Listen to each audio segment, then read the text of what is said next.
Hello friends. एक बार फिर आपका स्वागत है आपके अपने चैनल में जिसका नाम है बैंकिंग पंडित। और अगर आपने हमारा चैनल सब्सक्राइब नहीं किया है तो बेल आइकन पर क्लिक कर दीजिएगा और सब्सक्राइब करना बिल्कुल मत भूलिएगा। ठीक है। लाइक करिए, सब्सक्राइब करिए, शेयर कीजिए और शेड्यूल आगे डिस्कस करते हैं। टेलीग्राम ज्वाइन कर लीजिए। बहुत लोग छोड़कर चले गए हैं बट कभी मेरा लैपटॉप का विंडो ओपन खराब हो गया, कभी माउस खराब हो गया, कभी कीपैड, ये क्या है ये, राइटिंग पैड खराब हो गया, तभी मैं खुद खराब हो गई। इसलिए वीडियो नहीं बन पाए। तो चलिए अब आ गए हैं तो कंप्लीट एसबीआई क्लर्क को एसबीआई पीओ को देकर ही जाएंगे। But SBI clerk SBI PO के अलावा भी और भी नोटिफिकेशन करंटली आ चुके हैं जिसमें एनआईसीएल असिस्टेंट है, एसबीआई क्लर्क है, जीआईएसीएएम है यानी असिस्टेंट मैनेजर स्केल 1 है, इंडियन पोस्ट पेमेंट बैंक का एसओ का नोटिफिकेशन आ चुका है जिसमें असिस्टेंट मैनेजर स्केल 1 भी है और स्पेशलिस्ट ऑफिसर भी हैं। बोध हैं, बस उनकी अभी एलिजिबिलिटी क्राइटेरिया नहीं बताया गया है तो अभी फॉर्म आप फिल नहीं कर और फिर आएगा एसबीआई पी जल्दी आ जाएगा। ठीक है। इनकी ये है सैलरी। एनआईसीएल ने जो मेंशन करी है वो 14 के है इन हैंड। एसबीआई क्लर्क की 40 के है। 85 के ये देता है जीआईसी।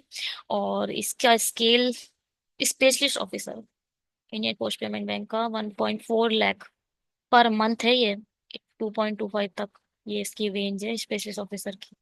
और ये स्केल 1 में असिस्टेंट मैनेजर में 7.8 लाख पर एनम है ये। एलपीए मतलब लाख पर एनम। ये एसबीआई पीओ हमारा ये लाख पर एनम का पैकेज देता है। ठीक है। थोड़ा डिस्कस ये कर दिया। ये लेटेस्ट एग्जामिनेशन है आपको। आप देख सकते हो कि इन सब में जो लेटेस्ट एग्जाम है इसका 27 जनवरी है, इसका फैब में होगा। प्रिल ये प्रिलिमिनरी एग्जाम की बात कर रही हूँ मैं।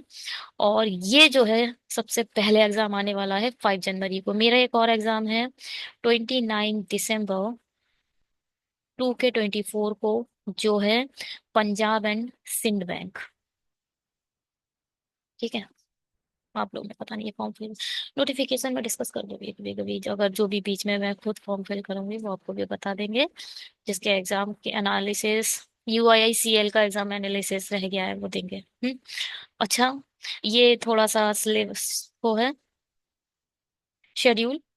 टाइम नहीं देंगे इसमें ज्यादा, आप लोग पढ़ सकते हो। कोशिश करेंगे कि सारे 6 वीडियो डेली बेसिस पे अपलोड अपलोड किए जाएं और उससे रिलेटेड पीडीएफ टेलीग्राम पे भी अपडेट किए जाएं। ठीक है।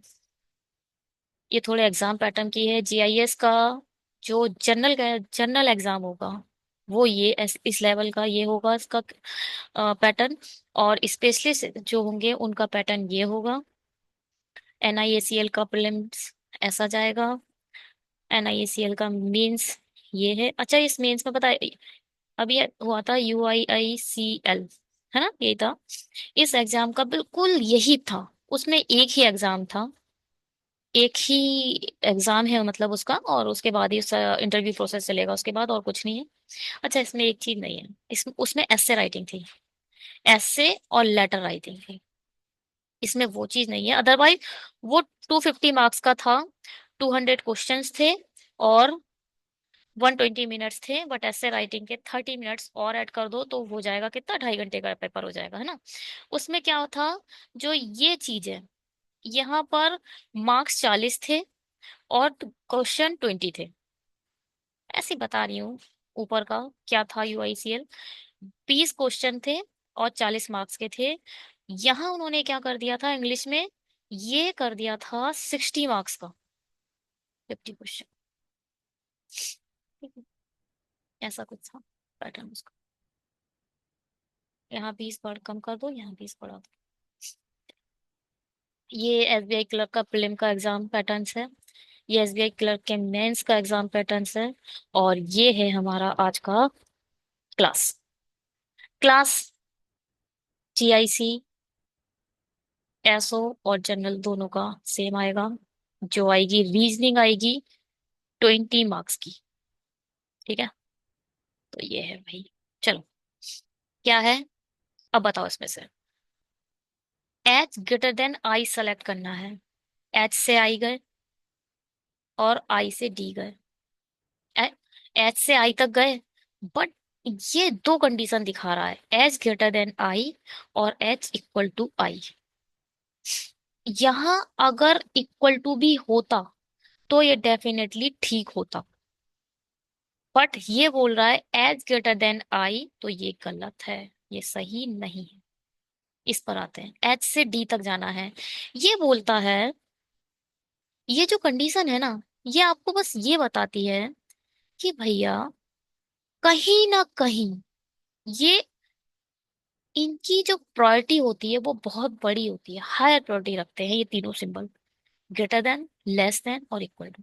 ये टॉप लेवल की प्रायोरिटी रखते हैं, और ये कहते हैं अगर मेरे को चेक करोगे तो कहीं ना कहीं पूरी इक्वेशन में जहां से तुमने चेक करना शुरू करा है, कहीं ना कहीं मुझे आना ही पड़ेगा अकेले।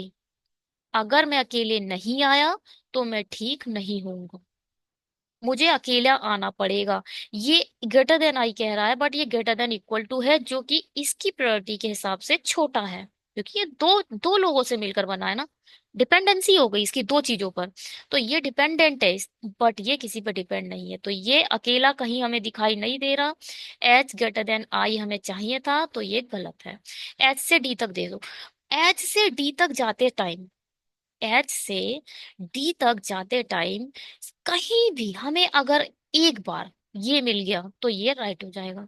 देखो, एच से आई गए, आई से डी गए, एक बार हमें ये मिल गया तो इसका मतलब ये ठीक है।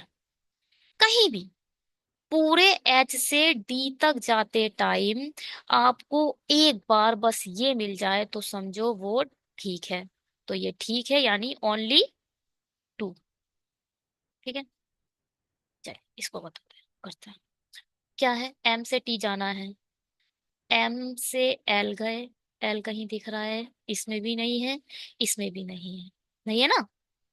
एम से आप एल गए, एम से एल यहाँ पे कहीं है ही नहीं, एम तो ये बिल्कुल नहीं फिक्स हो रहा है, ये तो खत्म हो रहा है। एम से ये तो, एम से टी नहीं जा पा रहे हो, एम से ए जा पा रहे हो, एम से एल गए और ए से भी नहीं जा पा रहे हो, ये बिल्कुल नहीं है, दोनों नहीं है। ना तो पहला और ना ही दूसरा अनुसरण करता, इधर वन और नॉट टू। ठीक, चलिए इसको बताओ। एफ से जेड जाना है। देखो, इस पहले देखो, इस साइड जेड है कहीं नहीं है, जेड ये है, पहले जेड ढूंढ लो। एफ कहाँ है, एफ ये है। एफ से टी गए, सही है, टी से आर गए, ठीक है। अब ये देखो, इसने रोक दिया तुम्हें, इसने बोला भाई रुक जा रुक जा रुक जा, ये नहीं जाने देगा। आप बस ये देखिए, जब तक ये वाला साइन आया तो ये बोलेगा जाओ, जैसे ही ये आएगा ये बोलेगा रुको, चलो रुक जाओ। इसने यहाँ पर आपको रोक दिया, इसने रोक दिया, और आप एफ से जेड तक नहीं गया जा पाए, गलत हो। एफ से जेड तक नहीं जा पाए ना, एफ से टी तक गए, टी से आर तक गए, आर पे जैसे ही आए इसने बोला रुको, और इसने रोक दिया। अगर अकेला ये भी आ जाता ना तो ये भी रोक देता। हमें जाने के लिए प्रेरित कौन करता है, ये या फिर ये तीनों होते तो हम जा पाते। सिर्फ ये वाला और ये वाला आ जाता है तो हम रुक गए। अब एफ से वाई जाते हैं, एफ से वाई कहाँ है, वाई ये है, एफ ये है, चलो। एफ से जैसे ही हम इस साइड बढ़े, हम क्योंकि यहाँ पे देखो ये पूरी एक इक्वेशन है, इसमें कहीं कॉमा नहीं है, ये तीन इक्वेशन नहीं है, ये एक इक्वेशन है। तो एफ से जैसे ही आप यू तक गए हो, इसने पहले ही ब्रेक दे दिया। देखो, एफ से यू तक आप जैसे ही जा रहे हो पहले ही ब्रेकर आ गया, अब आगे बढ़ ही नहीं पा रहे हो, तो यहाँ पर है निदर, निदर कंक्लूजन वन और टू। ठीक है, चलिए ये आप लोगों के लिए स्क्रीनशॉट लो और ट्राई करो अपने एंड से, ये मेरे लिए है, बनाते हैं इसको। एक नगर में 7 मित्र हैं, ABCDEFG, जो एक दूसरे के समीप ही रहते थे। ठीक है, ये क्या होता है, नॉर्थ, साउथ, ईस्ट, वेस्ट, या फिर उत्तर, दक्षिण, पूरब, या फिर पश्चिम। ये ठीक है, इतना याद। ये क्या है, क्या है ये है उत्तर, पूरब। ये क्या है, देखो इस वाले को हमेशा पहले लिखते हैं, दक्षिण पूरब, ये क्या है? दक्षिण पश्चिम, ये क्या है? उत्तर पश्चिम। उत्तर पहले लिखोगे, पश्चिम बाद में लिखोगे, इनको प्रायोरिटी बाद में दी जाएगी। उत्तर दक्षिण को प्रायोरिटी, देखो उत्तर पहले है, ये उत्तर पूरब है, ये उत्तर पश्चिम है, ये ऐसे इसे बोल सकते हो। नॉर्थ ईस्ट, ये क्या है? साउथ ईस्ट, ये क्या है? साउथ वेस्ट, ये क्या है? North west. ठीक, डायरेक्शन पता चल गई। चलिए बनाते हैं। ए का घर बी के घर की उत्तर पश्चिम दिशा में है। उत्तर पश्चिम किधर है? उत्तर पश्चिम। यहाँ पे क्या लिखा है? North west. नॉर्थ वेस्ट मतलब ये किसके? ए का घर बी के घर के, यानी बी को आप कहीं भी बैठा दो, बी हमने यहाँ बैठा दिया। बी के घर के उत्तर पश्चिम में कहीं जाकर ए बैठा है। क्या डिस्टेंस है हमें नहीं बताया है उसने। ठीक है। सी का घर ए के घर से 16 मीटर पूरब में था। अब भैया देखो, आप यहां पर है, या बी, ये है बी की लाइन, या इससे पार है हमें नहीं पता है, तो चुपचाप जैसा मन हो वैसे बना दो। आपको कुछ पता ही नहीं है तो आप क्या करोगे? जैसा मन हो वैसे बना दो। 16 मीटर है, 16 मीटर पूरब में था। हो सकता है ए ऐसा हो और 16 इधर बैठा हो, बी के पीछे ही रह जाए 16, है ना? और हो सकता है आगे चला जाए, हमें नहीं पता क्या गाथा चल रही है। अभी ऐसे बनाते हैं। क्या है? सी का घर ए के घर से 16 मीटर पूरब में था। पूरब किधर है? इधर है। C's house is a 16 meter east of A's house, which was, which was मतलब किसके बारे में बोला जा रहा है? विच हमेशा विच या हु, डब्ल्यू एच वर्ड, जितने भी डब्ल्यू एच वर्ड होते हैं वो सेकंड ऑब्जेक्ट को पॉइंट आउट करते हैं। जो कि, सो जो कि किसको पॉइंट आउट कर रहा है? ए को। ठीक है, जो कि किस पे कर रहा है? ए को।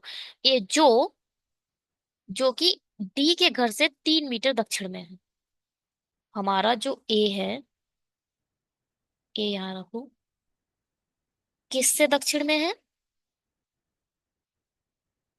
विच is 3 metre south of D. D के घर से 3 मीटर दक्षिण में है। ठीक है, ये हमारा सी था।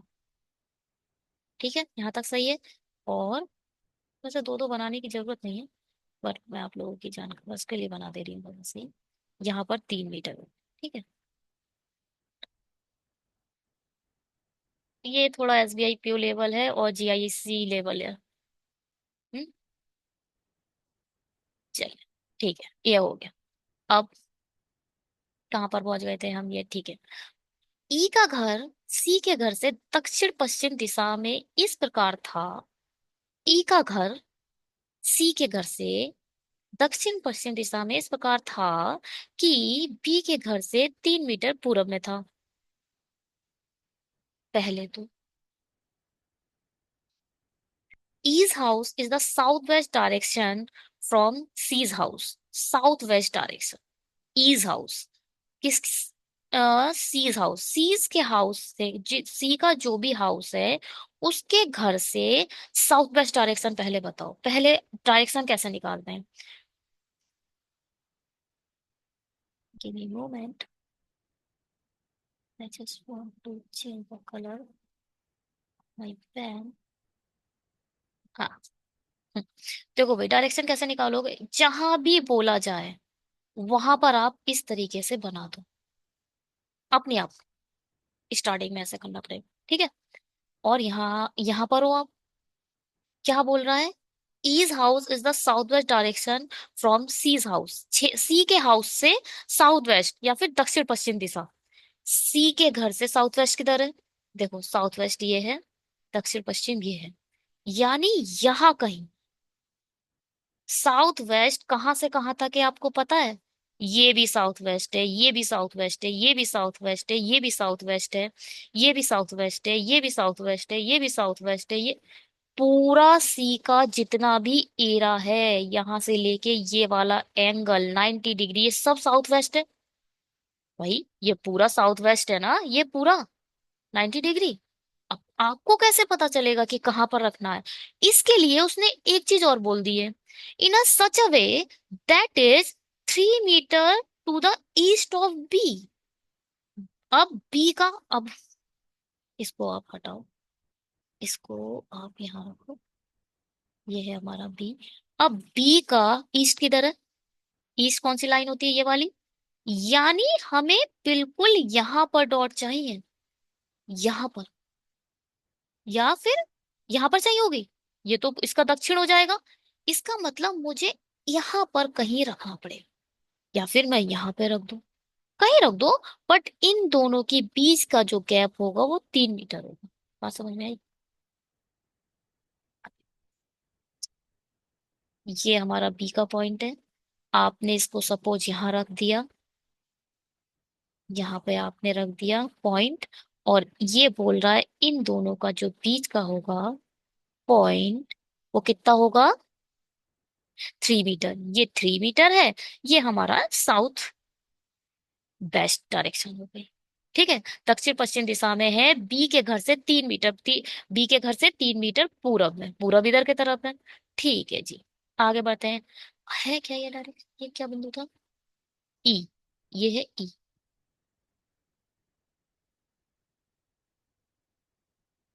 ये वाली जो, ये वाला पॉइंट है ना, ये गलत हो गया। ई का जो साउथ वेस्ट होगा वो तो इसी डायरेक्शन में होगा, तो बी के पूरब में तो आप लिख ही नहीं सकते। ये वाली गलत हो गई। ई का साउथ वेस्ट इस डायरेक्शन में आएगा। मैंने बोला ना, इसके इस साइड में ही आएगा ई का डायरेक्शन। डेफिनेटली एक बात क्लियर हो गई कि बी से कहीं ना कहीं आगे ही पॉइंट है, जो सी का पॉइंट है, पीछे नहीं है, सी से आगे ही है डेफिनेटली। ठीक है। और क्योंकि अगर आप सी की डायरेक्शन ऐसे करके लोगे तो ये बी के पूरब में जाना था ई, और जबकि ये ई तो इधर ही पीछे रह जा रहा है, बी के पीछे में रह जा रहा है, तो पश्चिम में हो जाएगा। है ना, बी का ये डायरेक्शन अगर इस साइड हो गई तो पश्चिम हो जाएगी। ये वाली कंडीशन बिल्कुल गलत हो गई, हटाओ उसे। हाँ जी।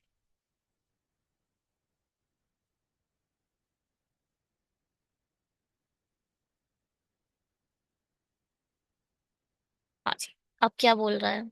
12 मीटर उत्तर में था। एफ का घर बी के घर से 12 मीटर उत्तर में था। बी के घर से 12 मीटर उत्तर में, यानी ऊपर 12 मीटर उत्तर में था, यानी ऐसे करके बनाओ इसे। जी का घर, एफ का घर बी के घर से बाहर, यानी एफ कहीं यहाँ बैठा है। ठीक है। और ये है 12। चलिए। जी का घर ए और सी के तथा एफ और बी के घरों के मध्य बिंदु है था। अच्छा।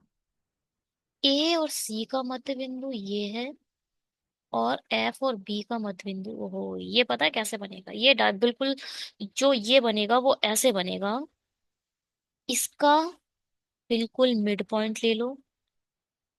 ए ऐसे आएगा, ए यहाँ आएगा, इसको आप डी यहाँ रख सकते हो, और सी मिड पॉइंट है ना। अगर ये 16 है, ये पूरा कितना था यहाँ से यहाँ तक? 16 मिड पॉइंट है, यानी 8 ये हो जाएगा।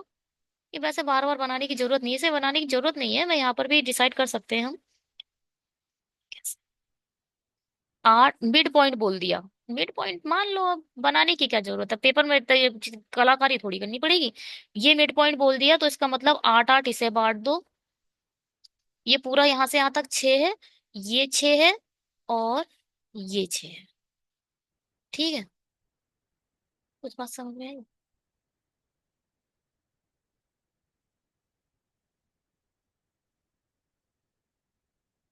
चलिए।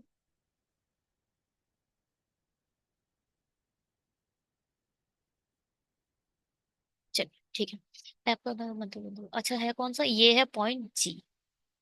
ये हमारा पूरा बन जाएगा। यही बिल्कुल सही बना है। ये 8 8 है, ये 6 6 है। अच्छा, यहाँ पर एक पहले ही निकाल लो ये डायरेक्शन। ठीक है। ये 3 है, ये है 8, ये क्या है? 8। यहाँ से यहाँ तक 8 है, और ये पूरा देखो।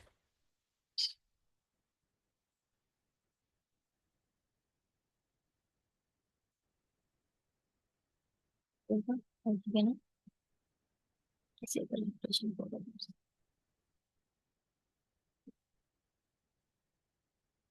चलिए, हटेगा बाद में देखेंगे इसको। का कलर नहीं आ पा रहा, 1 सेकेंड ना, 1 सेकेंड।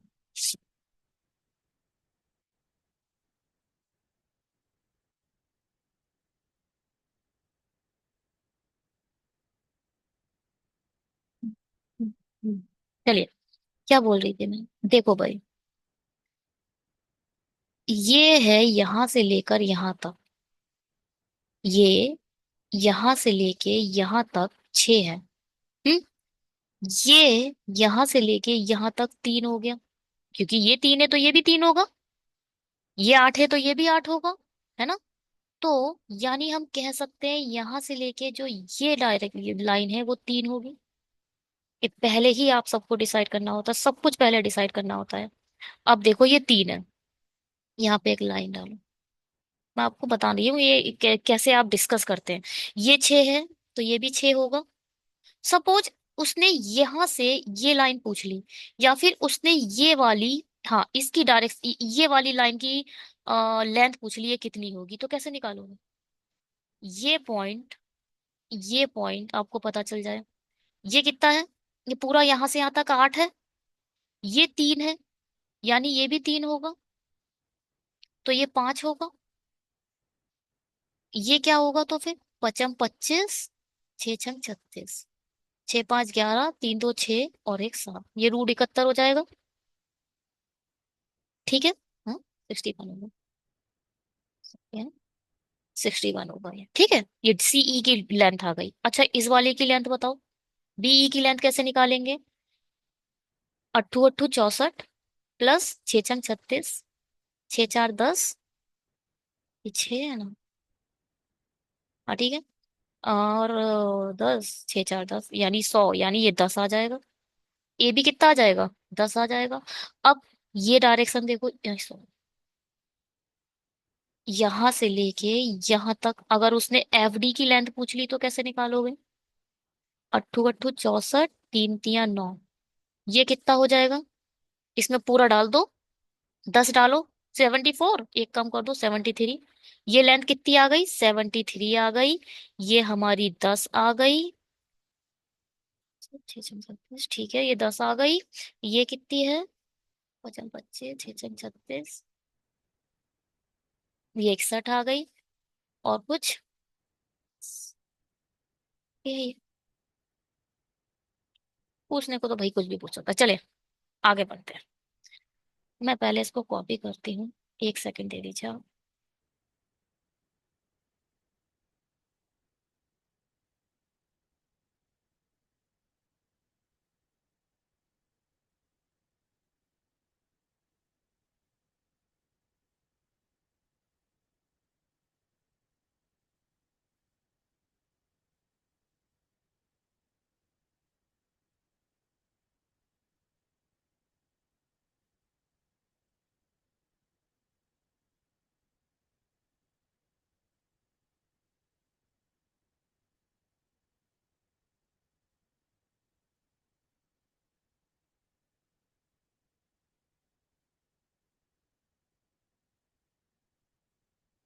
रुक जाइए बस।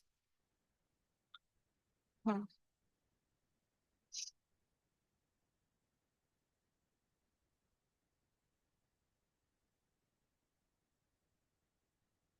चलिए,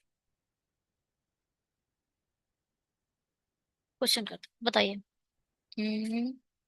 हाँ जी। What is the shortest distance between F house and D house. F और डी पहले बताओ कहाँ है, ये दो, ये पूछ लिया इन लोगों ने, ये पूछ लिया। इन दोनों हाउस का शॉर्टेस्ट डिस्टेंस क्या निकाला हमने, 73, √73। बिल्कुल ठीक है, पहले ही निकाल लिया, तो हमने टाइम लगा दिया है। आगे बढ़ते हैं। यदि एक व्यक्ति एच जिसका घर एफ के घर से 2 मीटर पूर्व दिशा में है, ये एसबीआई पीओ वाला है, दिमाग में तो बिल्कुल नहीं आएगा ये।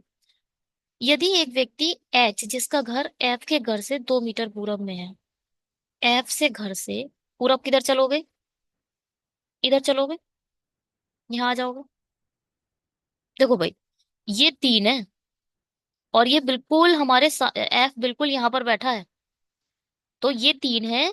इस ई वाली से बिल्कुल, ये देखो पूरा फोकस आपको करना होता है। ये जो ई वाली है ना, ई वाली ये जो लाइन है, इससे पीछे रखना पड़ेगा आपको, क्योंकि भाई ये तो 3 है। एफ के बाद ये पूरा 3 है। तो आपको इस लाइन से पीछे यहां कहीं रखना पड़ेगा, और ये हो जाएगा 2। ये तो ये बोल रहा है एफ के घर से 2 मीटर पूरब में है कौन? एच। तो सी के घर के संदर्भ में एच का घर कौन सी दिशा में है?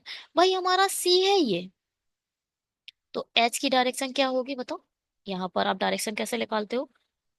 चलो इससे देखते हैं। इस पर आप बना दो ऐसे करके। बिल्कुल।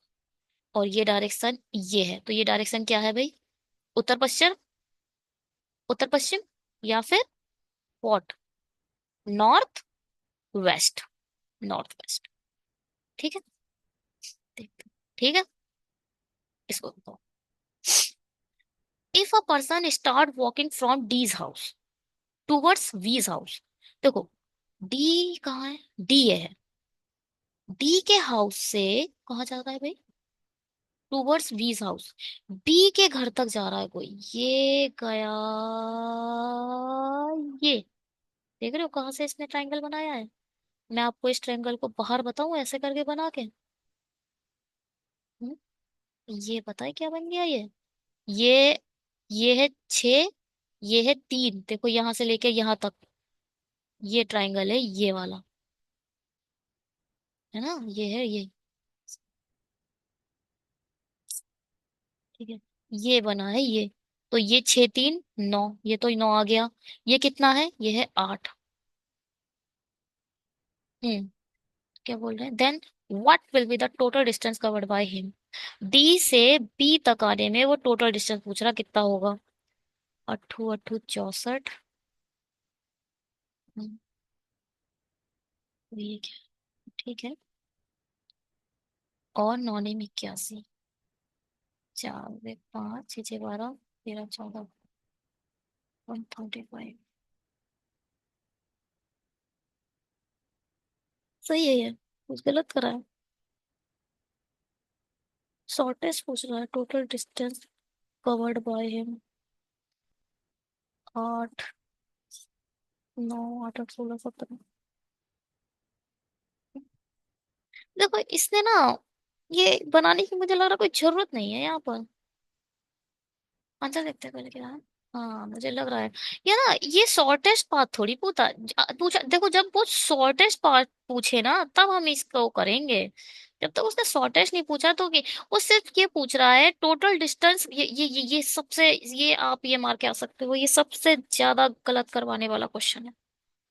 मेरा ही हो गया आपके सामने। उसने ना जब, याद रखिएगा एक चीज, आप ट्राइंगल के अंदर जो हमारा ये है, इसको आप तब निकालोगे जब शॉर्टेस्ट पाथ पूछा जाए। वो पूछ रहा है distance covered, total distance. Total distance की बात बोलिए भैया, वो यहाँ से पहले 8 जाएगा, फिर यहाँ से 3 जाएगा, और फिर ये 6 चला जाएगा, बी पर पहुंच जाएगा। कितना हुआ? 6 3 9 8 8 16 और एक 17, 17 मीटर। ठीक है। चलिए इसको ये क्वेश्चंस आते हैं, इसको क्या बोला जाता है? एक तो इसको बोलते हैं डेटा सफिशिएंसी। ठीक है। कैसे बनेगा, कैसा क्या होगा बताओ? ये बोल रहे हैं कि ये दो वो दे रखे हैं, हमें कार का बस निकालना है। आपको कुछ नहीं देखना है इसमें ना, बड़ा क्वेश्चन है इसमें, बहुत शॉर्टेस्ट में देखना है आपको। कार कहाँ है? इस वाले में देखो कहीं भी कार। पहले तो कार का कोड पूछ रहा है, कार का कोड पूछ रहा है। तो हमें पहले यहाँ देखो कार है इसमें? नहीं है। पुश पुट पोल इसमें नहीं है, ये तो खत्म ही हो गया। सेकंड का तो कोई रोल ही नहीं रहा, खत्म। यहाँ कार दिख रहा है, और यहाँ 3 शब्द है, बस ये इन दोनों का पता चल जाए अपने आप कार का निकल जाएगा। देखो भाई, सम कहाँ कहाँ है? सम यहाँ है, सम यहाँ है। सम पहले में है। इसमें कितने कितने शब्द, कितनी लाइन दी है? ये है पहली लाइन, उसका कोड ये है। ये है दूसरी लाइन, उसका कोड ये है। ये है तीसरी लाइन और उसका कोड ये है। ठीक है। सम यहाँ है पहले में और तीसरे में है। तो देखो पहले और तीसरे में क्या चीज कॉमन दिख रही है आपको? बिग और बिग। इसका मतलब हमारा सम का कोड आ गया है बीआई के। आ गया ना? सम का तो कोड हमें पता चल गया। अब पूल का कोड और निकल जाए। पूल यहाँ पर है और पूल यहाँ पर है। पहले और दूसरे में देख लो भाई, पहले और दूसरे में क्या कॉमन है? पहले और दूसरे में सिर्फ एस के जे कॉमन दिख रहा है। क्या भाई? पूल के लिए एक और मिल गया, एस के जे। अब जो बचा, क्या बचा? F I you. वो कार का होगा। कार का क्या होगा? एफ आई यू हो गया। तो हमारे पहले ही क्या कथन या स्टेटमेंट में हमें पूरा सॉल्यूशन मिल गया। तो statement one is alone is a sufficient to given the answer of the question. है ना? सिर्फ स्टेटमेंट वन ही सफिशियंट है इस क्वेश्चन का आंसर देने के लिए, दूसरे का कोई रोल नहीं है। तो ये कथन एक अकेला प्रश्न उत्तर देने के लिए पर्याप्त है। ठीक है, statement one is alone sufficient. ठीक है। इसको देखो कोई, M N O P Q R में सबसे बड़ा कौन है? अब आपको ये देखना है, दोनों मिलकर आंसर दे रहे हैं, अकेला दूसरा आंसर दे पा रहा है, अकेला पहला आंसर दे पा रहा है, या दोनों अलग अलग, पहला भी आंसर दे दे रहा है, दूसरा भी आंसर दे दे रहा है। अच्छा देखो, एक चीज और समझ। अगर पहला आंसर दे दे रहा है तो सिर्फ ये वाला आ जाएगा आंसर। अगर दूसरा आंसर दे दे रहा है तो ये वाला आंसर हो जाएगा। अगर दोनों मिलकर आंसर दे रहे हैं तो ये देखो ये वाला आंसर हो जाएगा। दोनों एकत्रित जानकारी के लिए पर्याप्त, अरे सॉरी सॉरी, नहीं है लिखा है इसमें। दोनों एकत्रित जानकारी प्रसाद देने के लिए पर्याप्त है। अगर दोनों मिलकर जानकारी दे पा रहे हैं तो ये आएगा। अब अगर पता चला पहला अलग आंसर दे दे रहा है, दूसरा भी आंसर दे दे रहा है, तो केवल कथन एक या या आ गया। तो यहां से फिर पढ़ो, केवल कथन दो की जानकारी प्रश्न उत्तर देने के लिए पर्याप्त है। मतलब अकेला पहला भी आंसर दे दे रहा है, दूसरा भी आंसर दे दे रहा है, तो फिर ये क्या आएगा?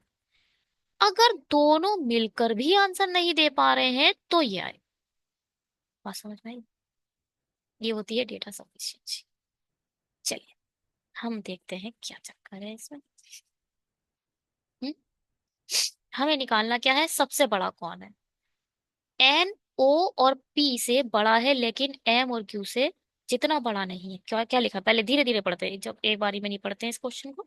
धीरे धीरे पढ़ा जाता है ये क्वेश्चन, ठीक है, आराम से लिखा जाता है। ये सबसे ज्यादा प्रॉब्लम में फंसाते हैं लोग, पत्ते मतलब कुछ लोग नहीं बना पाते हैं, बट मेरे साथ तो ऐसा नहीं हुआ।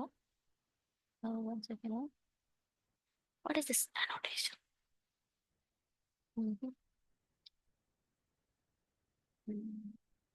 ठीक। एन ओ और पी से बड़ा है। एन ओ से भी बड़ा है, एन पी से भी बड़ा है, ऐसे लिख सकते हो। या एन ओ स्लेस पी से बड़ा है, ऐसे भी लिख सकते हो।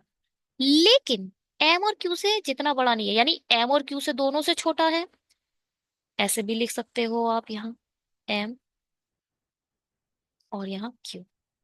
ठीक। या फिर आप ऐसे भी लिख सकते हो, M slash Q S. M और क्यू दोनों एन से बड़े हैं, है ना? यही तो बोल रहा है क्वेश्चन भी। चलिए, अब इसमें तो आप बता नहीं पा रहे हो कि सबसे बड़ा कौन है। आप बता पा रहे हो एम और क्यू दोनों अभी। पहले तो आर एस आए नहीं, आर एस तो आए नहीं इस क्वेश्चन में भी। तो इसका मतलब पहला तो अकेला सफिशियंट नहीं है आंसर देने के लिए। दूसरा भी देख लेते हैं। एस और आर दोनों पी से छोटे हैं। भाई पी इधर आ चुका है।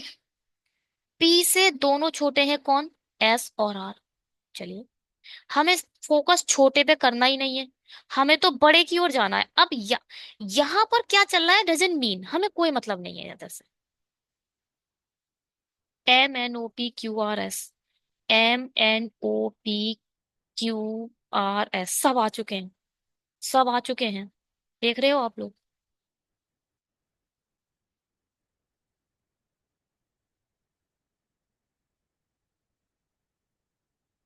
है ना? यहाँ सब आ चुके हैं ना। तो अब हम देखेंगे यहाँ से यहाँ तक, हमें हमें बस ये पता जाए एम और क्यू में से कौन बड़ा है। तो यहाँ लिखा है और एम क्यू जितना बड़ा नहीं है। क्या? एम क्यू जितना बड़ा नहीं है, मतलब एम क्यू से छोटा है। तो यहां से हमें पता चल गया Q greater than M.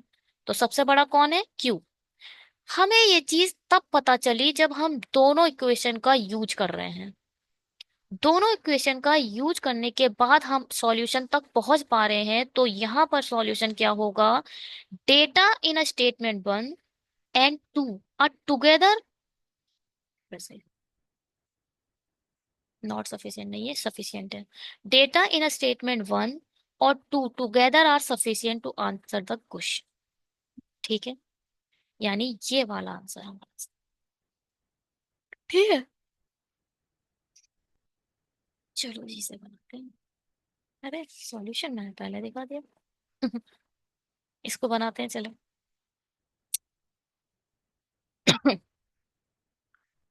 Pause कर लो और खुद बनाने की तैयारी। In a family of a 9 member, there are a 5 female member. There are a 3 married couple in this family. Raina and Rima both are a mother of a 2 children. Tarun is the brother-in-law of a Reena. अच्छा देखो, इधर brother in law लिख दिया है। Brother in law कौन कौन होता है? या तो अपने पति का भाई, वो भी ब्रदर इन लॉ होता है ना। एक लड़की है, उसका कोई हस्बैंड है, हस्बैंड का कोई भैया है, ये भी ब्रदर इन लॉ होगा ना इसका। या फिर एक लड़की है, उसका पति है और उसकी एक बहन है, बहन का कोई पति है, इसका भी ये बहन का पति भी ब्रदर इन लॉ होता है। इंग्लिश तो कंफ्यूजन ही कंफ्यूजन क्रिएट कर देती है। बट आप हिंदी पढ़िए इसमें। हिंदी में क्या लिखा है? तरुण रियान का जीजा है भैया, जीजा है। जीजा है मतलब बहन का ही भैया है, बहन का भैया नहीं, बहन का ही हस्बैंड है, वही तो जीजा होगा। यहाँ एक पॉसिबिलिटी अपने यहाँ उड़ गई हिंदी में। तो भैया रिलेशनशिप में हिंदी में थोड़ा झांक लेना, इंग्लिश वालों। चलो कोई बात। Pawan is the father of Reena, Raina. Pawan is the father of,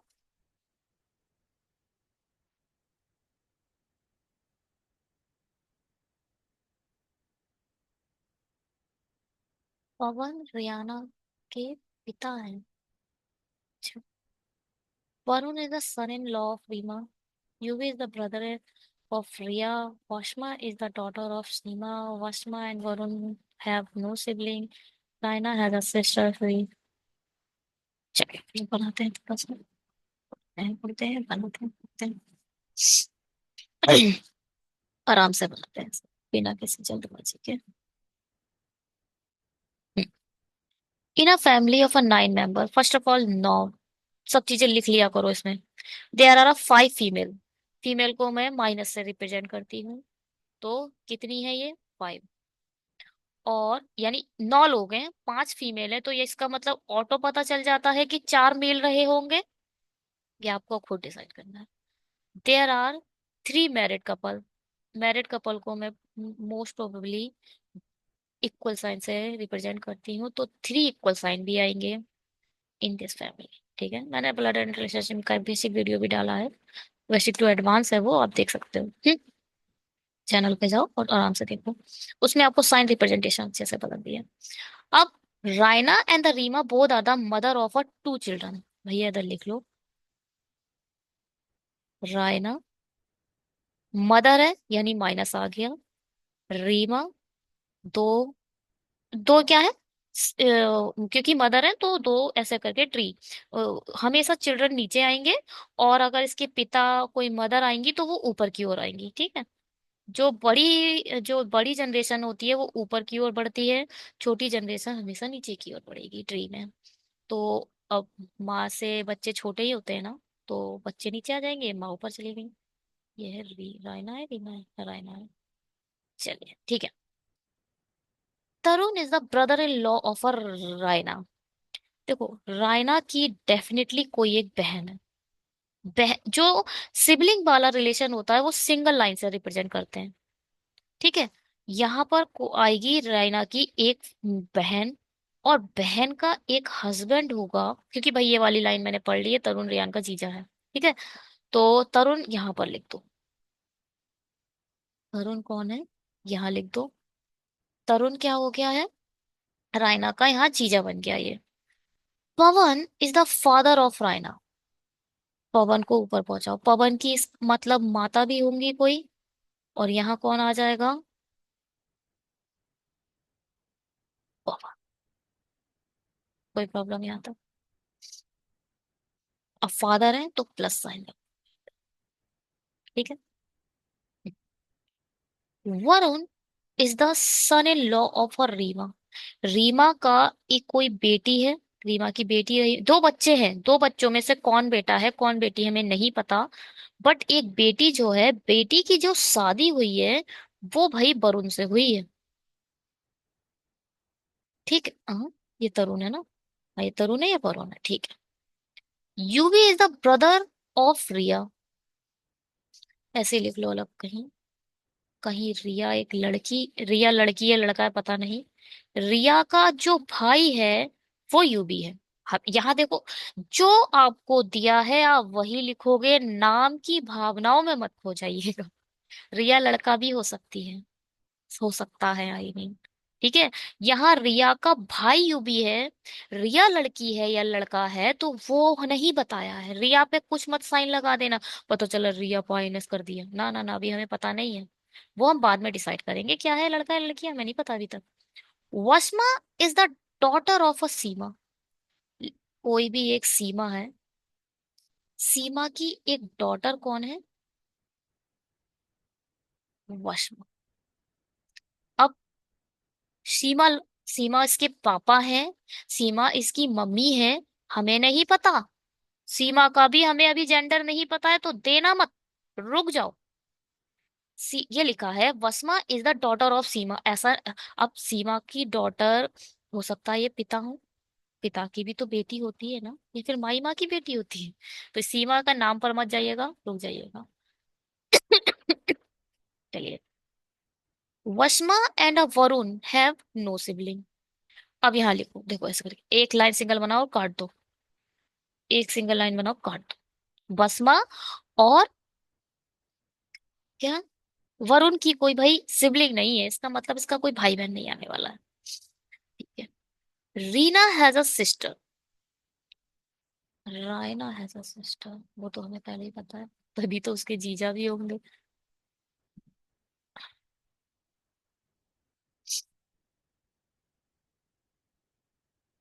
कोई बात नहीं, हटो।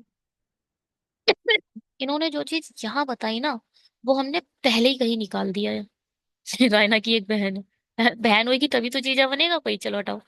अच्छा यहाँ, अच्छा ये जो बात यहाँ जीजा वाली बात है ना, जो एक पॉसिबिलिटी यहाँ इंग्लिश में बन रही थी, वो यहाँ आके कैंसिल होगी।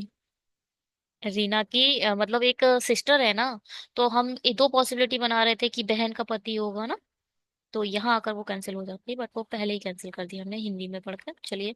बट इंग्लिश का ओपन होगा तो ऑब्वियस है कि आप हिंदी में नहीं पढ़ोगे, पॉसिबिलिटी यहीं आकर कैंसिल करनी पड़ेगी आपको। चलिए। Reema is the wife of a Pawan. Pawan ये है, ये आ गई रीमा, ये रीमा यहाँ बैठा था। रीमा यहाँ आएगी तो रीमा की एक बेटी राइमा है, तो रीमा की जो ये दो दो लाइन ऐसे दिख रही नहीं, दिख रही थी ना, एक लाइन तो यहाँ आ गई ये वाली, रीमा वाली, और एक लाइन उड़कर चली गई यहाँ। अब रीमा का, ये देखो, जो एक डॉटर, आई मीन क्या, एक रीमा का ये कौन था, सन इन लॉ, एक सन इन लॉ वो वरुण है। देखो दो लड़कियां हैं रीमा की, दो लड़कियां हैं, एक सन इन लॉ तरुण आ चुका है, तो डेफिनेटली वरुण राइमा का इधर आएगा, है ना, वरुण इधर आएगा, वरुण इधर आ गया, हटाओ। ये वाली पूरी हमने लिख दी है, इसे हटाओ। बात समझ में आई। अरे भाई, यहाँ तो आ ही चुका है, तो जो वरुण होगा वो डेफिनेटली राइमा का ही हस्बैंड रहा होगा। चलो जी। अब जो ये दोनों भाई बहन हैं, और कोई जगह नहीं दिख रही है आपको, आपको। और यहाँ सीमा वसीम आ रहा है ना, तो सीमा डेफिनेटली इधर आएगी, सीमा इधर आ जाएगी। यहाँ आ जाएगा वशमा। वशमा का कोई भाई बहन नहीं है, बिल्कुल सही है। यहाँ आएगा यूवी प्लस, और यहाँ आ जाएगा रिया। अब रिया कौन है का बाद में देखें। Raina in the mother of UV. हाँ वो तो हमें पता ही चल रहा है। चलिए, 1 2 3 4 5 6 7 8 9, 9 पूरे हो चुके हैं। अब यहां से देखो, जो साइन देने की जो पारी आएगी ना वो अब आएगी। देखो भाई, 1 2 3 4 सब लड़के कंप्लीट हो गए, 1 2 3 4, 4 मैन कंप्लीट हो गए हमारे। यानी जो भी साइन बचा है वो वुमेन होगी। रिया भी वुमेन है, और बशमा तो वुमेन हो ही गई है, और सीमा, सीमा भी वुमेन हो गई है। ठीक है, सारे अपने आप वुमेन बन चुके हैं। चलिए जी, क्वेश्चन सॉल्व करने की कोशिश करें। समझ आया आप लोगों को यहाँ तक? ये अच्छा था, बहुत अच्छा था सच में। ऐसा अगर आप अपने आप से बना पा रहे हो ना, मतलब बहुत अच्छी बात है अगर आप ऐसा ब्लड रिलेशन बना पा रहे हो। मुझे थोड़ा टाइम दीजिए, कॉपी कर लेते हैं। इस ब्लड रिलेशन, अगर आपने ऐसे ब्लड रिलेशन बना लिए तो फिर आप कभी ब्लड रिलेशन में फंसोगे नहीं, है ना। बस ये बनाना सीखना चाहिए, सीख आ जाए बस। ब्लड रिलेशन ये लोग कहते हैं, मैं नहीं कहती हूँ। लोग कहते हैं ब्लड रिलेशन छूना ही नहीं चाहिए, बनता ही नहीं है, बट मैं कभी ब्लड रिलेशन में नहीं फंसती, कभी भी नहीं फंस रही हूँ, ना फंसी थी। ब्लड रिलेशन पे थोड़ा सा आपका माइंड चलाना पड़ता है उसमें डेफिनेटली, बट अच्छा लगता है बनाने में। ये ओपिनियन मेरे हैं, इनका किसी भी समुदाय से लेना देना नहीं। चलिए ये अच्छा हाँ, इसको चेक कर सकते थे हम। रीमा की, ठीक है, रीमा पवन ठीक है, और सीमा, रीमा के दोनों बेटी हैं सीमा और रीना रायना। सीमा की शादी तरुण से हुई है, ठीक है। रीमा की वरुण से हुई है, ठीक है। राइमा के यूबी और रिया है, ठीक है। और बस ठीक है, बिल्कुल ठीक बनाया हमारा। चलो चेक करते हैं। यहाँ पूछ रहा है how is a Riya related to Tarun. जो रिया है वो तरुण से कैसे रिलेटेड है, बताओ भाई। हम्म? रिया तरुण से कैसे रिलेटेड है? जो रिया है वो तरुण यहाँ है। अब ऑब्वियस है, इसकी कौन है, ये बहन की बेटी है ना, तो नीस हुई। बहन की बेटी कौन होती है? नीस। बहन के पति को भी आपको बहन की बेटी ही माननी पड़ेगी। ये भतीजी या भांजी, ठीक है। अब सीमा रियान से किस प्रकार संबंधित है? कहाँ गई सीमा? सीमा रियान से कैसे संबंधित है? सिस्टर है ना, सिस्टर है, ठीक है। How is a Reema related to Washma? Reema कहाँ है? रीमा बसमा से कैसे रिलेटेड है? अब ये नहीं पूछा है कि बसमा रीमा से कैसे रिलेटेड, ना ना ना ना। ये पूछ रहे हैं रीमा, यानी ऊपर वाली के बारे में बात की जा रही है। रीमा बसमा से कैसे रिलेटेड है? रीमा कौन है बसमा की? नानी। यहाँ पे अगर एक बहुत बेकार लिखा है, यहाँ पे एक लिखा होता क्या, कौन है ये? पोती, है ना। अगर लिखा होता पोती या नाती, नातिन, हाँ पोती या नातिन, तो पोती और नातिन देने की जरूरत नहीं है। जिस नीचे वाले के बारे में बात नहीं कर रहा है, ऊपर वाले के बारे में बात कर रहा है। रीमा वासमा से किस प्रकार संबंधित है? रीमा वासमा की कौन है? वासमा रीमा की कौन नहीं पूछ रहा है, रीमा वासमा की कौन है। ये चीज समझो, ये चीज गलती होती है। लोग देते हैं आंसर ऐसे उल्टे सीधे। ठीक है, नानी है, ग्रैंड मदर। चलिए, ये बोल रहे हैं हाउ मेनी पेयर्स। एक आपको शब्द दे दिया है, उसमें आपको दोनों साइड से, आगे से और पीछे की दिशा में, both in the forward in the backward direction, है ना, बोथ डायरेक्शन में आपको काउंट करना है और पता लगाना है कि इसमें कितने पेयर एज इट इज हैं, जैसे कि अल्फाबेटिकल सीरीज में होते हैं। चलिए शुरू करते हैं। मैं तो प्लेस वैल्यू लिख देती हूँ। कैसे? डी की 4 होती है, ई की 5 होती है, एस की 19 होती है, आई की 9 होती है, जी की 7, 14, 1, 29, 15 और 14, है ना? ये 15 है, 14, चलिए। चार और एक पांच, ये तो यही मिल गया। 4, 5, 6, 7, 8, 9, 10, 11, 12, 13, 14। दो पेयर तो हमें एक से ही मिल गए। 5, 6, 7, 8, 9, 10, 11, 12, 13, 14।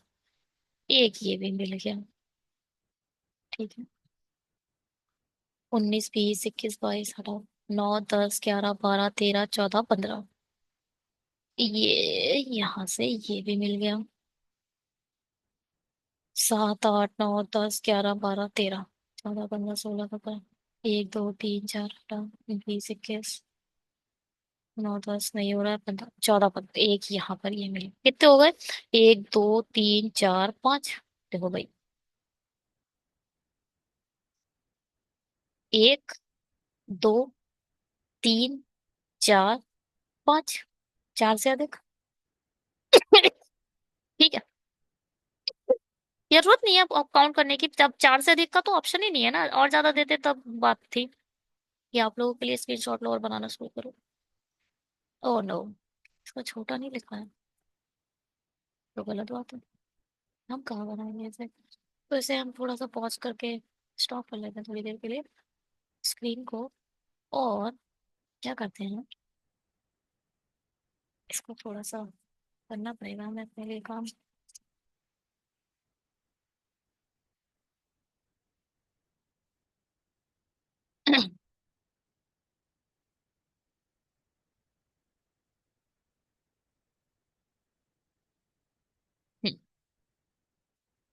अब क्या है, 8 मंजिलें, एक इमारत है, सबसे नीचे मंजिल की संख्या एक है और उसके ऊपर की दो है, ठीक है।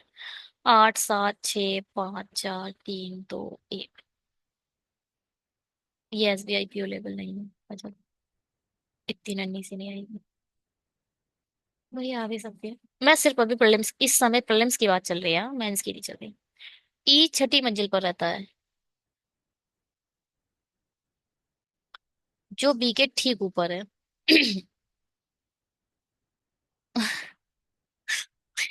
ये भाई, अब कुछ लोग बोलते हैं अरे आप पढ़ा रहे हो या पढ़ रहे हो?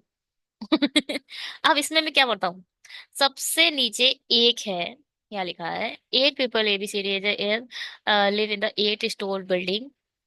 The floor of which are numbered in such a way that a bottommost floor is numbered 1, the one above it is number 2 and the so on. जो सबसे नीचे होगा 1, उसके ऊपर 2, उसके ऊपर 3, उसके ऊपर 4। ठीक है। ऐसे करके हमने एक स्टोरी बना दी। ठीक है। अब सीधे सीधे बोल दिया, E lives on the 6th floor. E 6th floor पे लिखा है, इसमें कुछ सोचने की जरूरत नहीं है, आप चुपचाप जाकर ई को बैठा दो। विच इज ई, विच किसको डिपेंड करता है? ई को रेफरेंस कर रहा है बीच हमारा। Which is immediately above. Immediately above का मतलब क्या है? इमीडिएटली एबव बिल्कुल ऊपर, जस्ट ऊपर। जस्ट ऊपर है किसके? बी के। यानी बी नीचे रहा होगा, उसके जस्ट ऊपर ई रहा है। ये यहाँ तक कुछ भी सोचने की जरूरत नहीं थी, चुपचाप बैठा देना था। यहाँ तक जो टाइम आपका वेस्ट हुआ है वो फिजूल हुआ है, मैंने नहीं किया है, आप लोगों के कमेंट ने करवाया है। ठीक है। सी जी से 4 मंजिल ऊपर रहता है। सी जी से 4 मंजिल ऊपर रहता है, यानी बीच में 3 लोग रहे होंगे। सी जी से 1, 2, 3, 4, 4 मंजिल ऊपर हो गया। यानी 4 मंजिल ऊपर है, मतलब बीच में 3 होंगे।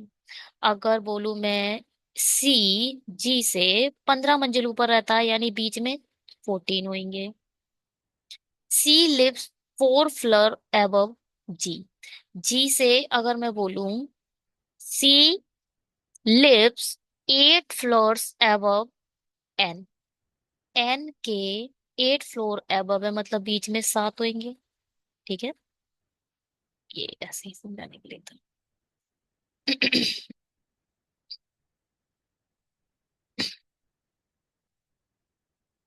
हम्म, चले, यानी अभी अभी आप रही रख सकते हैं ऊपर कुछ भी। ऊपर रहता है जो, जो किसको रिप्रेजेंट करता है, सेकंड वाले को।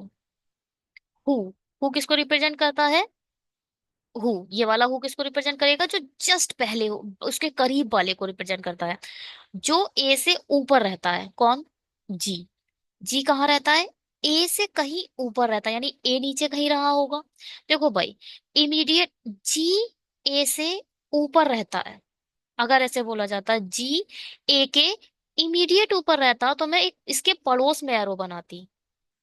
और ऊपर कहाँ रहता है, ऊपर कहाँ रहता है हमें नहीं पता, ऊपर रहता है। ऊपर कहाँ रहता है हमें नहीं पता है, तो हम इसके मिड में एरो बनाएंगे। ठीक है, ऊपर रहता है, ऊपर कहाँ रहता है भाई हमें नहीं पता, इमीडिएट ऊपर रहता है या फिर जी ए से सेकंड ऊपर रहता है, तो भी हमें पता तो चल गया एटलीस्ट सेकंड ऊपर है। अब बोल रहा है ऊपर रहता है, who lives above A, A above A रहता है, बट कहाँ रहता है हमें नहीं पता है, तो हम इसको बीच में एरो बनाते हैं। ठीक है, हमें पता नहीं है ना कहाँ है। ठीक है, जो, जो कौन, ए, एक सम संख्या वाली मंजिल पर रहता है। ए कहाँ है, इवन पे है, इवन नंबर ऑफ फ्लोर पर रहता है। डी एफ के ऊपर रहता, फिर से ऊपर रहता है, डी एफ के ऊपर रहता है, लेकिन बी के नीचे रहता है। कौन, लेकिन किसको रिप्रेजेंट करता है, लेकिन बट हु किसके रिप्रेजेंट करते हैं, सेकंड वाले को। कौन, मतलब बट लेकिन, डी के बारे में बात हो रही है यहाँ पर, सेकंड नहीं फर्स्ट वाले को रिप्रेजेंट करते हैं ये। बट स्टिल, ऐसे कर ये है, लेकिन डी बी के नीचे रहता है, बी के नीचे रहता है, ऐसे बनेगा ये। ठीक, बी ये है, बी के नीचे कहीं हमारा डी और एफ आएंगे। बी ये है, बी के नीचे कहीं हमारे डी एफ आएंगे। चलिए, एच शीर्ष पर नहीं रहता, एच भाई यहाँ टॉप पर नहीं रहता, यहाँ लिखा H does not live on the top floor. A G के ठीक नीचे नहीं रहता। अब देखो यहाँ पे एक चीज बात बोल रही, इसकी रिप्रेजेंटेशन करोगे आप, कैसे करोगे, ए,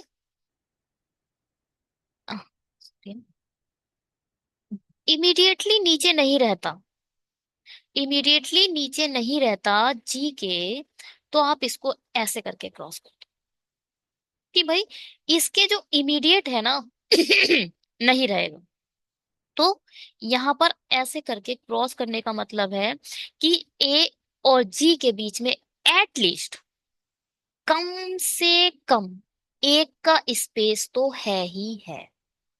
ज्यादा से ज्यादा कितना हो सकता है, 6 हो सकते हैं, 6, ए और जी, है ना, ये हो सकते हैं ना, 6 का स्पेस हो सकता है। ज्यादा से ज्यादा, ये मैक्सिमम पॉसिबिलिटी है। मिनिमम पॉसिबिलिटी क्या कहती है, इसे बोलते हैं मिनिमम पॉसिबिलिटी।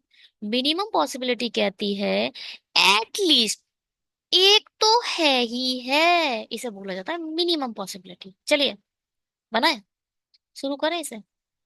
देखो भाई, ए इवन पे है, ए के ऊपर मुझे कितने चाहिए, एक, देखो, एक, कम से कम एक और इनके जी के बीच में एक गैप चाहिए मुझे, फिर 3 गैप ये, 1 2 3, 3 6 7, 7 तो यही पूरे हो गए।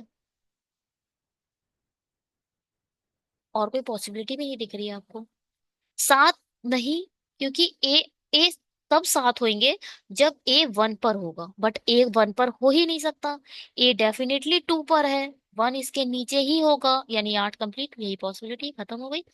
ए यहीं आएगा, ए से एक छोड़कर जी यहाँ आएगा, जी से 1 2 3 छोड़कर सी डेफिनेटली इधर आएगा।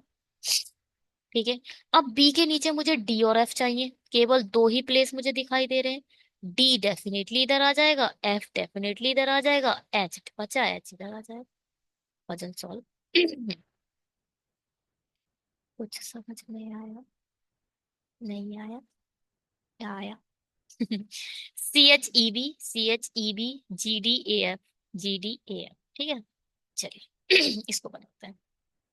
सम paneer is a tasty, some paneer is a tasty, no tasty is a milk, no tasty is a milk. भैया स्लोगन्स के 2-2 घंटे के 2 शानदार वीडियो हमारे चैनल पे आप दे सकते हो, देख सकते हो। आप उनको जरूर देख लीजिएगा। और स्लॉग्स की पूरी एक PDF प्लेलिस्ट है, स्लॉगन्स विद बैंकिंग पंडित डालिए मिल जाएगा। PT है, क्या है? No tasty is a milk, no tasty is a milk, ठीक है। All milk is a curd, all milk is a curd. Some curd is a not paneer, some curd is a not paneer, बिल्कुल गलत बात है। All curd is a paneer, all, ये भी गलत बात है। अच्छा, curd paneer, curd paneer, some not all. देखो सम नॉट प्लस ऑल, ये एक कॉम्प्लीमेंट्री पेयर है, तो ये इधर वन और इधर टू को फॉलो करेगा। इधर कंक्लूजन वन और टू फॉलोज। ये थोड़ा कॉम्प्लीमेंट्री पेयर के बारे में कुछ कहानी है, आप पढ़ सकते हैं, ठीक है। चलिए, no cooler is AC, no cooler, चलो बताओ हिंदी में बनाएंगे। कोई कूलर एसी नहीं है, कोई भी जो कूलर है वो एसी नहीं है। कुछ एसी फ्रिज है, कुछ एसी फ्रिज है, कुछ फ्रिज पंखे हैं, कुछ फ्रिज पंखे हैं। कुछ पंखे एसी हैं, कुछ पंखे एसी हैं, बिल्कुल नहीं। सभी फ्रिज कूलर हो सकते हैं, सभी फ्रिज नहीं कूलर हो सकते हैं। ये वाला जो पोर्शन है वो कभी भी कूलर में नहीं जाएगा, क्योंकि इन दोनों के बीच में नो का क्रॉस बना है। जो फैन एसी भी है वो कभी भी कूलर नहीं बन सकते, तो सभी फ्रिज कभी भी कूलर नहीं हो सकते, ये भी गलत है। तो ये नीदर वन नॉर टू वाला कंक्लूजन है। आज के इस वीडियो में बस इतना ही। Thank you so much video को देखने के लिए। आशा करती हूँ कि मैं आपको कुछ सिखा पाई इस वीडियो में, और अगर सिखा पाई तो प्लीज सब्सक्राइब कीजिए चैनल को। आप लोग चैनल सब्सक्राइब नहीं करते हो तो मोटिवेशन कम रहता है और वीडियो बनाने का मन भी थोड़ा कम रहता है। प्लीज सब्सक्राइब कर दीजिए, शेयर करिए। और अब हम रुकेंगे नहीं, थमेंगे नहीं, जब तक SBI और SBI क्लर्क और SBI PO को क्रैक नहीं कर लेते। इसी वीडियो पे शेयर करूंगी प्रीलिम्स के सक्सेस स्टोरी को, इसी भी चैनल पर शेयर करेंगे मेंस की सक्सेस स्टोरी को, इसी चैनल पर शेयर करेंगे इंटरव्यू की सक्सेस स्टोरी को। आज बोल दिया, कमिटमेंट है, जरूर शेयर होगा। Bye, have a great day. Mains का मुझे बहुत ज्यादा एक्सपीरियंस हो चुका है, काफी मेंस लिख दिए चुके हैं, और मेंस लेवल को उड़ा देंगे, सच में बता रहे हैं। क्लर्क्स बम्पर ओपनिंग के साथ आया है, जो जॉब ले लेगा 2024-25 में। अब इसे 25 और 26 गिना जाएगा आई थॉट। वो तो ले लेगा, और जो रह जाएगा, मैं सच बता रही हूँ, हो सकता है वो हमेशा के लिए रह जाए। थोड़ा सा नेगेटिव वर्ड है ये, बट कभी कभी ये सच भी हो जाता है। हम्म। बिल्कुल जिंदगी का आखिरी पेपर, आखिरी एग्जाम, कि अगर ये हो गया, ये नहीं हुआ तो कुछ नहीं हो सकता करके पढ़िए। रीजनिंग और मैथ जरूरी है जरूरी। इंग्लिश और GS, GK, GA, फिलहाल हमारे बैंकिंग में तो GA है ना, भूलिएगा मत, कंटिन्यू पढ़ते रहिएगा। GA जरूरी है, जरूरी है, जरूरी है। स्पेशली SBI के लिए जरूरी है, पढ़ो। मुझे कोई से पैसा नहीं मिल रहा है, स्मार्ट कीड़ा का सब्सक्रिप्शन लो, GA वाला मंथली वाली गाइड पढ़ो। इस किससे, अफेयर क्लाउड से, मंथली का जो वो आता है, क्या आता है, नाम थोड़ा स्किप हो रहा है। मंथली का वो एक बना के पॉकेट, पॉकेट बना के भेजते हैं उसको। 2 बार रिवाइज कर दो, 1 महीने वाली। हो सके तो 3 बार रिवाइज कर दो। रिवाइज करो। रिवाइज करने के बाद स्मार्ट कीड़ा पे जाओ, उसके मॉक लगाओ सिर्फ जीए वाले। और जीए ऐसा कर लो। एक बंदा था, उसने मुझसे बोला था, now he is a part of the SBI as a PO level और as a SO level, multiple person I have. Okay. तो वो मुझसे बोले कि जीए में अगर 50 क्वेश्चन आ रहे हैं तो मैं 45 क्वेश्चन सही करके आता हूँ, और मेरे पढ़े हुए आते हैं। सिर्फ अफेयर्स क्लाउड पढ़ लो, सिर्फ और सिर्फ अफेयर्स क्लाउड पढ़ लो, और स्मार्ट कीड़ा से मॉक दे दो। आपका एसबीआई क्लर्क, एसबीआई पीओ कोई रोक नहीं सकता 2025 वाला। मैं सच बता रही हूँ। Bye, have a great day.